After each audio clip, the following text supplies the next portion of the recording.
ಏ ರುದ್ರ, ಇಲ್ಲಿಗೆ ಯಾಕೋ ಬಂದೆ? ಇಲ್ಲೇನ ಮಾಡ್ತಿದ್ಯಾ? ನಿನ್ನೆ ಕೇಳ್ತಾ ಇರೋದು ಮಾತಾಡೋ. ಅದೇ ಮಿರ ಮಿರ ಅಂತ ಹೊಳಿತಾ ಇತ್ತಲ್ಲ, ಅದು ತುಂಬಾ ಚೆನ್ನಾಗಿತ್ತು. ಅದು ಗಾಜಿನ ಮಣಿ ಅಷ್ಟೇ ಕಣೋ. ಅದು ನನ್ಗೆ ಬೇಕು, ಬೇಕು ಅಂದ್ರೆ ಬೇಕು ಅಷ್ಟೇ. ಯಾಕೋ ಹೀಗೆ ಹಠ ಮಾಡ್ತೀಯ? ಅದು ಆಟ ಆಡೋ ವಸ್ತು ಅಲ್ಲ ಕಣೋ. ಈ ಮನೆಗೆ ದೃಷ್ಟಿ ಕಟ್ತಾರಲ್ಲ, ಅದಕ್ಕೆ ಕಟ್ಟೋದಕ್ಕೆ ತಂದಿರೋದು. ಮತ್ತೆ ನೀನ್ ಒಳಗಿಟ್ಟ ಮನೆ ಹೊರಗೆ ಕಟ್ಟು. ರುದ್ರ, ಹಾಗೆಲ್ಲ ಹಠ ಮಾಡಬಾರ್ದು ಕಣೋ. ಜಾಣ ಅಲ್ವಾ ನೀನು? ನಿನಗೆ ತಿಂಡಿ ಅಂದ್ರೆ ತುಂಬ ಇಷ್ಟ ಅಲ್ವಾ? ನಿನಗೆ ಯಾವ್ಯಾವ ತಿಂಡಿ ಬೇಕು ಎಲ್ಲ ಕೊಡಿಸ್ತೀನಿ, ಹೊಟ್ಟೆ ತುಂಬ ತಿನ್ನುವಂತೆ. ನಡಿ, ಮೊದಲು ನಡಿ. ನೀನಲ್ಲಿ ಅಲ್ಲಿ ಪೂಜೆ ನಮಗೋಸ್ಕರ ಕಾಯ್ತಿದ್ದಾರೆ. ನಡಿ. ಅದು ಬೇಕು ಅಷ್ಟೇ ನಂಗೆ. ಅಲ್ಲಿ ನಡಿ.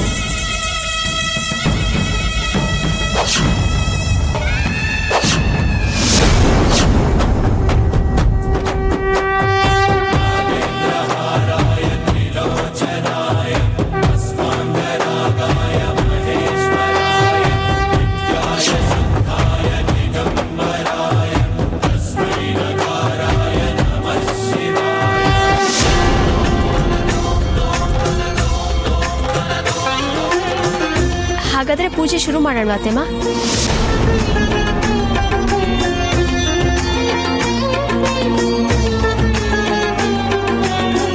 ಇರಯ್ಯಮ್ಮ, ಅವಸರ ಮಾಡೋದು ಬೇಡ. ತುಂಬಾ ಮುಖ್ಯವಾದವ್ರು ಬರ್ಬೇಕು. ಮುಖ್ಯವಾದವರೆಲ್ಲ ನಮ್ಮ ಮನೆಯವ್ರು ಬಂದಾಯ್ತಲ್ಲ. ನಮ್ಮ ಮನೆಯವ್ರಿಗಿಂತ ಮುಖ್ಯವಾದವರು ಯಾರು ಅಂತ ಹೇಳು. ಪುಂಗಿ ಊದೋರು ಕಣೋ.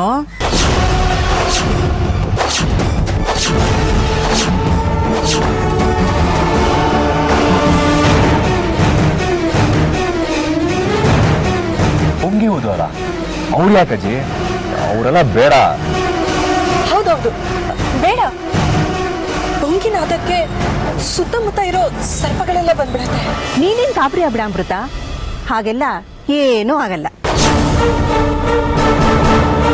ಮಾಡೋ ಪೂಜೆಯಲ್ಲಿ ಸ್ವಲ್ಪ ಲೋಪ ಆದ್ರೂ ಫಲ ದಕ್ಕೋಲ್ಲ. ಇವತ್ತು ನಾಗರ ಪಂಚಮಿ ಆಗಿರೋದ್ರಿಂದ ಪುಂಗಿನಾದ ಇರಲೇಬೇಕು.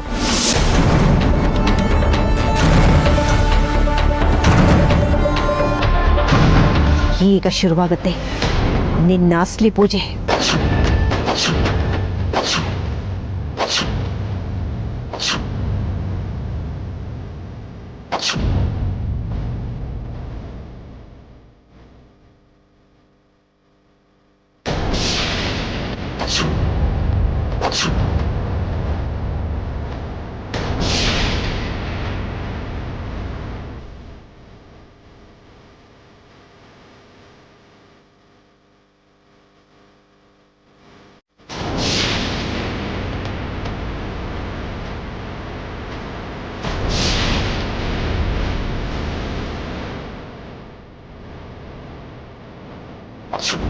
ನಿನಗೋಸ್ಕರ ಕಾಯ್ತಾ ಇದ್ದೆ.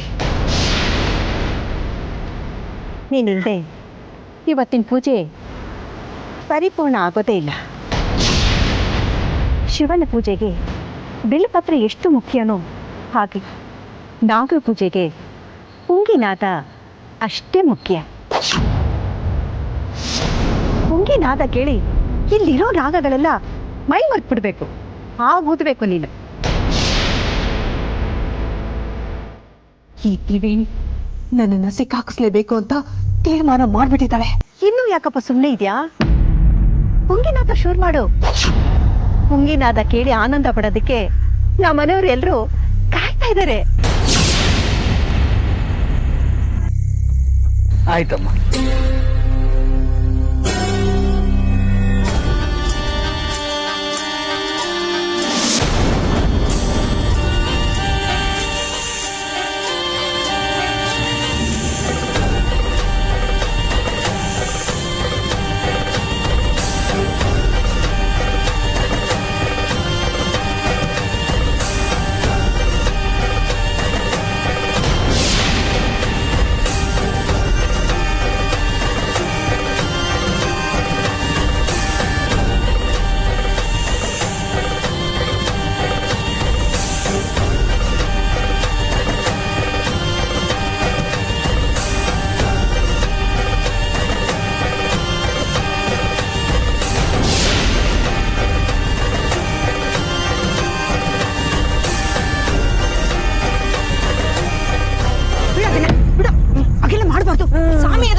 ನೀ ಹೋದಪ್ಪ ಹೋದ ಆಯ್ತು. ಜೋರಾಗಿ ಹೋದ, ಇನ್ನೂ ಜೋರಾಗಿ ಹೋದ.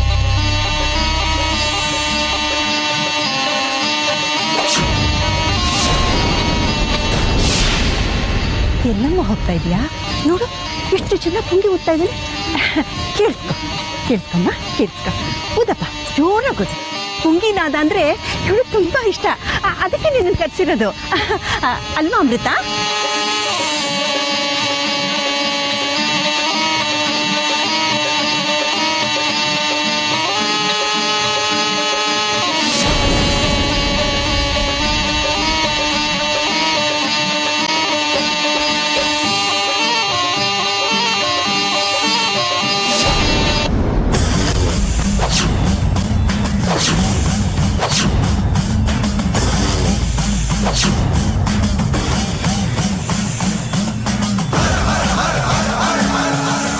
ಯಾಕಪ್ಪ ನಿಲ್ಸ್ಬಿಟ್ಟೆ? ನೋಡು ಪೂಜೆ ಮಧ್ಯದಲ್ಲಿ ಆಗೆಲ್ಲ ಪುಂಗಿ ನಿಲ್ಸ್ಬಾರ್ದು. ಊದು ಊದಂತ ಹೇಳ್ತಾ ಇದ್ದೀನಲ್ಲ.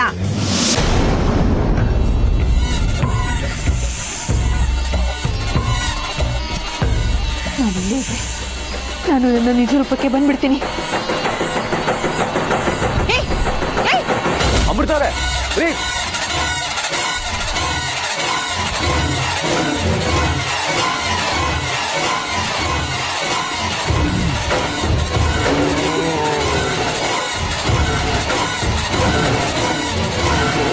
ಊದಪ್ಪ ಜೋರಾಗುದು. ನಮ್ಮ ಇಡೀ ತೋಟ ಕೇಳಿಸ್ಬೇಕು. ಹಾಗೂದ್ಬೇಕು ನೀನು.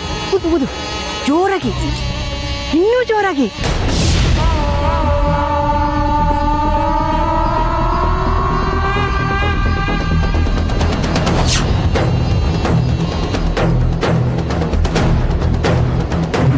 ಅಮೃತವ್ರೆ ರೀ,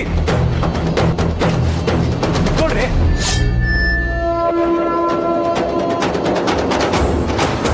ಅಮೃತವ್ರೆ, ಅಮೃತವ್ರೆ ಬಾಗ್ಲು ತೆಗಿರಿ. ಏನಾಯ್ತು ಅಮೃತವ್ರೆ? ಬಾಗ್ಲು ತೆಗಿರಿ. ಅಮೃತವ್ರೆ, ಅಮೃತವ್ರೆ ನನ್ನ ಮಾತು ಕೇಳಿಸ್ತಾ ಇದ್ಯಾ? ಏನಾದ್ರು ಮಾತಾಡಿ ಅಮೃತವ್ರೆ, ಮಾತಾಡಿ. ಏನೇ ಪ್ರಾಬ್ಲಮ್ ಇದ್ರು ನಾನು ಸಾಲ್ವ್ ಮಾಡ್ತೀನಿ. ಬಿಹೇವಿಯರ್ ನೋಡ್ತಾ ಇದ್ರೆ ನನಗೆ ಯಾಕೋ ಆತಂಕ ಆಗ್ತಾ ಇದೆ.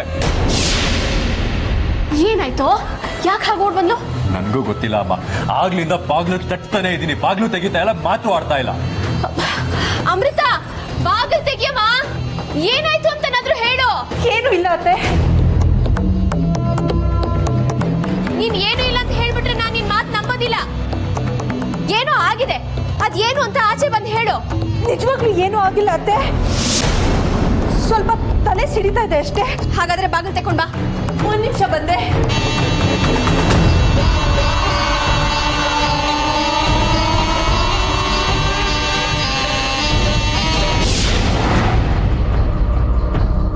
ನಿನ್ಗೆಷ್ಟು ದುಡ್ಡು ಬೇಕು ಹೇಳು, ನಿನ್ ಕೇಳ್ದಷ್ಟು ದುಡ್ಡು ಕೊಡ್ತೀನಿ. ಆದ್ರೆ ಯಾವುದೇ ಕಾರಣಕ್ಕೂ ಪುಂಗಿ ಊದನ್ನ ನಿಲ್ಸ್ಬೇಡ. ಜೋರಾಗೋದು. ಏನು ಆಯ್ತಮ್ಮ.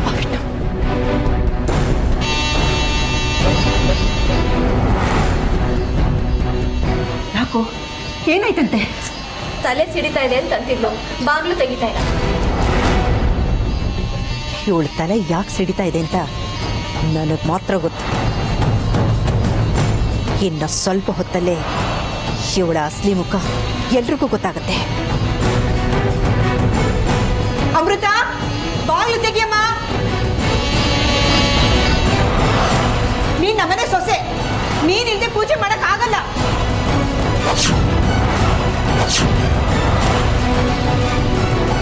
ರಾವ್ ಕಾಲ ಬೇರೆ ಬರ್ತಾ ಇದೆ, ಹೊರಗಡೆ ಬಾರೆ. ತಲೆ ಸಿಡುತ್ತಕ್ಕಲ್ಲ, ಹೀಗೆ ಆಡಿದ್ರೆ ಹೇಗೆ ಹೇಳಿ? ಪ್ಲೀಸ್ ಹೊರಗೆ ಬನ್ನಿ. ಇಂಥ ಸಮಯದಲ್ಲಿ ಯಾಕೆ ಹೀಗೆ ಆಡ್ತಾ ಇದೆ ಅಂತ ನನಗೆ ಗೊತ್ತಾಗ್ತಾ ಇಲ್ವೇ? ಈಗೇನ್ ಮಾಡ್ಬೇಕು, ಇದರಿಂದ ಹೇಗ್ ತಪ್ಪಿಸ್ಕೋಬೇಕು ಅಂತ ನನಗೆ ಗೊತ್ತಾಗ್ತಾ ಇಲ್ವಲ್ಲ.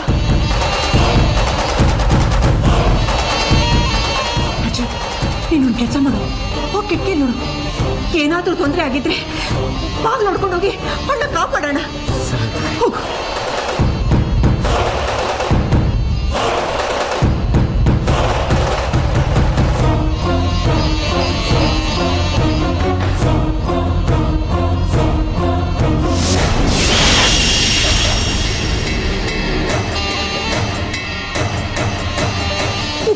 ತಪ್ಪಿಸ್ಕೊಳ್ಳೋದು ಅಂತ ಗೊತ್ತಾಗ್ತಾ ಇಲ್ವಲ್ಲ.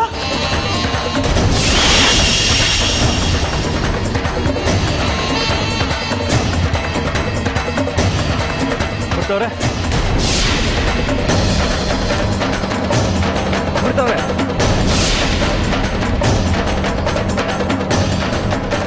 ನಮ್ಮ ನಾಗಲೋಕದ ರಾಜಗುರುಗಳೇ, ಸಹಸ್ರ ಕಾಲರೇ, ನಾನು ನಾಗರಾಜ ನಾಗರಾಣಿಯ ಮಗಳು ಅಮೃತ ಸಂಕಷ್ಟದಲ್ಲಿ ಸಿಲುಕಿದ್ದೀನಿ. ಗುರುಗಳಾದ ನೀವು ಬಂದು ನನ್ನನ್ನು ಕಾಪಾಡಬೇಕು. ನನಗೆ ಸರಿಯಾದ ಮಾರ್ಗದರ್ಶನನ ನೀವು ನೀಡಬೇಕು.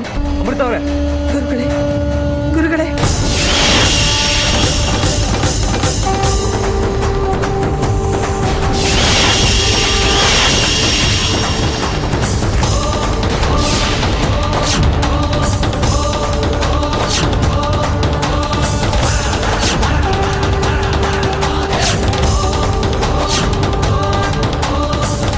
ಯಾಕಮ್ಮ ಹೀಗೆ ಮಾಡ್ತಾ ಇದೀಯಾ? ಅರ್ಥ ಮಾಡ್ಕೋ, ಬಾಗಿಲು ತೆಗಿ. ಈ ಪೂಜೆನ ಸರಿಯಾಗಿ ಸಬ್ಮಿಟ್ ಮಾಡಬೇಕು. ಆಗ್ಲೇ ಪೂಜೆಗೆ ಫಲ ಸಿಗೋದು.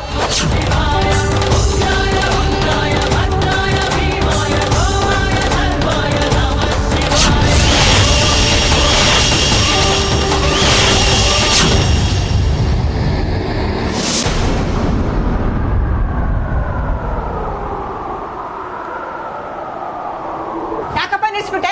ಊದು. ಯಾವುದೇ ಕಾರಣಕ್ಕೂ ಪುಂಗಿ ಊದನ್ನ ನಿಲ್ಲಿಸಬಾರ್ದು. ಓದ್ತಾ ಇರೋ. ಆಯ್ತಮ್ಮ, ಓದ್ತೀನಿ.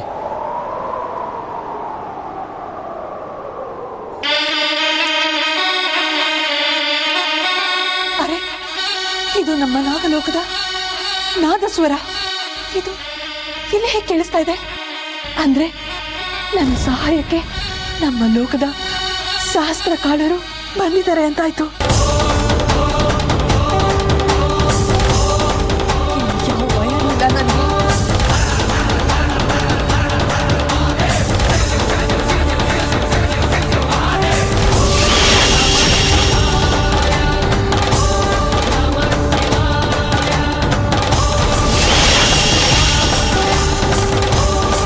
ಅಮೃತವ್ರೆ,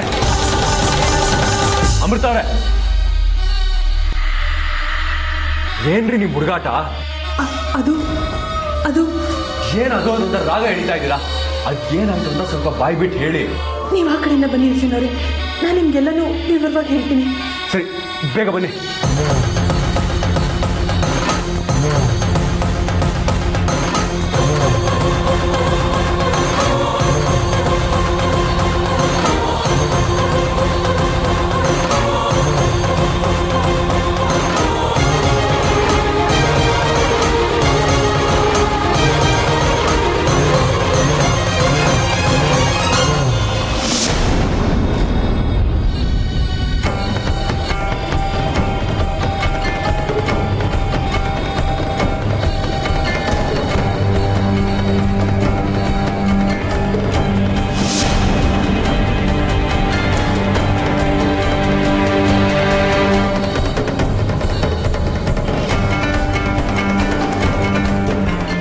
ಏನಾಯ್ತು?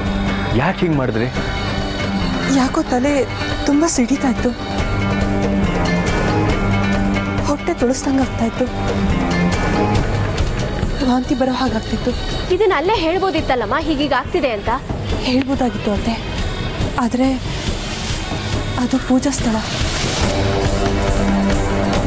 ಹೇಗೆ ಹೇಳೋದು ಅಂತ ಮುಜುಗರ ಪಟ್ಕೊಂಡು ಕೋಣೆಗೆ ಬಂದ್ಬಿಟ್ಟೆ. ಈಗ ಹೇಗಿದೆಯಮ್ಮ? ಈಗ ಪರವಾಗಿಲ್ಲ ಮಾವ. ಹಿರಿಯರ ಆಶೀರ್ವಾದ ನನ್ನ ಮೇಲಿರುವಾಗ ನನಗೇನು ಆಗಲ್ಲ. ಒಂದು ರೀತಿಲಿ ನೀನು ಯೋಚನೆ ಮಾಡಿದ್ದು ಸರಿನೇನು. ಪೂಜಾ ಸ್ಥಳ ಸ್ವಚ್ಛವಾಗೂ ಇರಬೇಕು, ಪವಿತ್ರವಾಗೂ ಇರಬೇಕು. ಈಗ ನೀನು ಹುಷಾರಾಗಿದೆಯಾ ತಾನೇ? ಹಾಂ. ಮತ್ತೆ ನಡೀರಿ, ಪೂಜೆಗೆ ಸಮಯ ಆಗುತ್ತೆ. ನಡಿಯಪ್ಪ, ಬನ್ನಿ. ಅರೆ, ಇವಳಿಗೇನು ಹಾಗೆ ಇಲ್ವಲ್ಲ, ಆರಾಮಾಗಿ ಇದ್ದಾಳೆ.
ಅದೇ ಕಣ, ನನಗೂ ಅರ್ಥ ಆಗ್ತಿಲ್ಲ.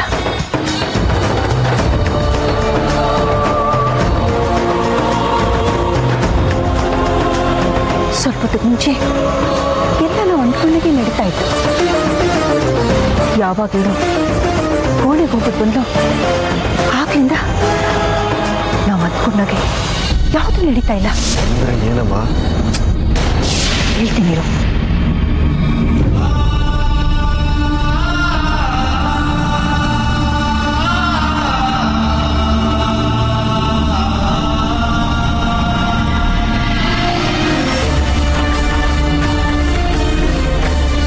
ಪುಂಗಿನಾದ ಕೇಳಿಸ್ತಾ ಇದ್ರು, ಇವಳ ಮೇಲೆ ಯಾವುದೇ ನಾಗಲಕ್ಷಣಗಳು ಕಾಣ್ತಾ ಇಲ್ವಲ್ಲ. ಅಂದ್ರೆ ಎಲ್ಲೋ ಏನೋ ಆಗಿರ್ಬೇಕು.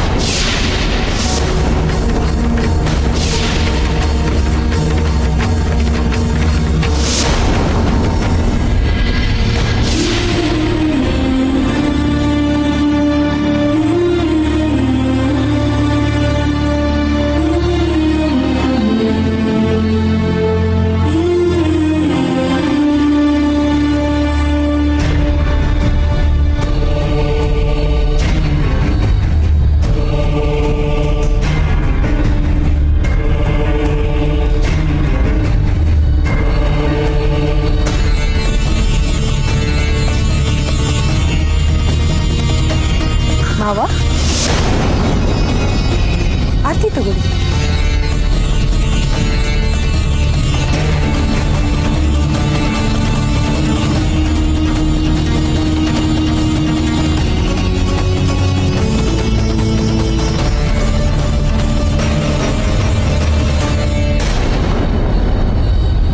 ಏ ತ್ರಿವೇಣಿ, ಪಾಪಿ ಮಕ್ಕಳಿಗೆ ಜನ್ಮ ಕೊಟ್ಟ ನಿನ್ನಂತ ಪಾಪಿಗೆ ಇಷ್ಟು ಬುದ್ಧಿ ಇರಬೇಕಾದ್ರೆ ಇನ್ನು ನನಗೆಷ್ಟು ಬುದ್ಧಿ ಇರಬೇಡ.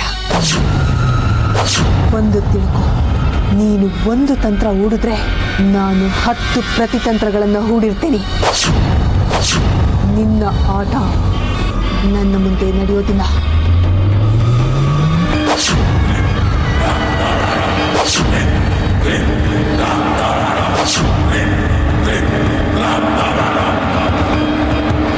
ಅಜ್ಜಿ, ಆರತಿ ತಗೊಳ್ಳಿ.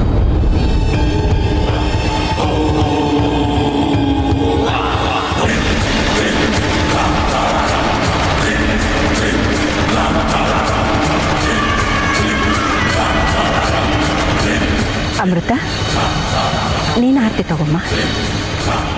ಸರಿ ಅಜ್ಜಿ.